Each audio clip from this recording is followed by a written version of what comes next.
జీవామృతం, పంచగవ్య, ఆ 3 మాత్రం ఈ వీటికి. నవధాన్యాలు ఎన్ని రోజులు పెంచుతారండి పచ్చిగా? నవధాన్యాలు అనేది నేను వేసిన తర్వాత సుమారు 40 నుంచి 45 రోజులు ఆ టైం వచ్చింది. ఇప్పుడు వేస్తానండి, ఇంకో 6 రోజులు కోస్తాను కదా, ఇప్పుడు వేసేస్తాను. మళ్ళీ వచ్చేసరికి మన జూన్ నెలకే కటింగ్ వస్తుంది కదండి, మళ్ళీ దమ్ము చేసే దమ్ముకి అప్పుడే దున్నేస్తుంది.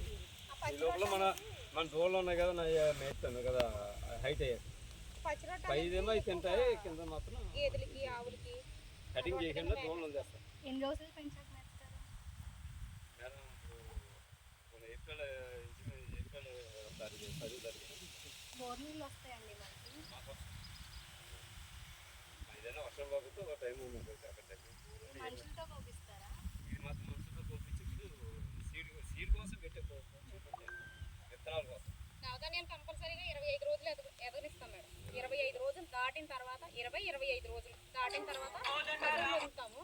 వాటి అంటే పశువుల్ని చేలో వదిలేస్తాం. ఆ వాటి పెంటకాస్తం కూడా దీనికి చేనుకి బలం అందుద్ది.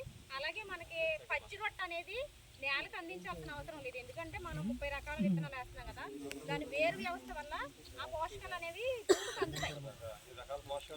ఆ పచ్చి రొట్ట అనేది గేదెలకి మనం మేపడం వల్ల మనకు అది గేదెలో ఎరువు వచ్చినట్టు అవుద్ది, ప్లస్ పాల శాతం పెరుగుతుంది, వెన్న శాతం కూడా బాగా పెరుగుతుందండి. అదొకటి గమనించాం మేము ఫీల్డ్లో. ఆయన నెక్స్ట్ కలుపు మాత్రం ఉంటుంది, ఎక్కడెక్కడ కలుపు శాతం తగ్గిందంటారా? ఇంకొకటి చెప్పాలండి, అక్కడ రక్తశాలి ఒకటి ఉంది.